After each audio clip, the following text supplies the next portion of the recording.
يا اهلا، جايب لك النهارده اقوى مسدس ميه ممكن تشوفه في حياتك. جايب لك مسدس بيشتغل بالحجار. بصوا الشكل، بصوا الفنيات، بصوا الابداع. مبدئيا دي علبه المسدس، اوكي.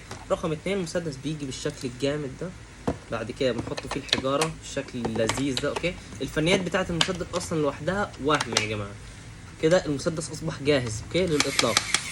بعد ما الميه اتعبت بالشكل الجامد ده، الميه نقيه جدا طبعا، ميه مفلتره لينا اللي عبتها، اوكي.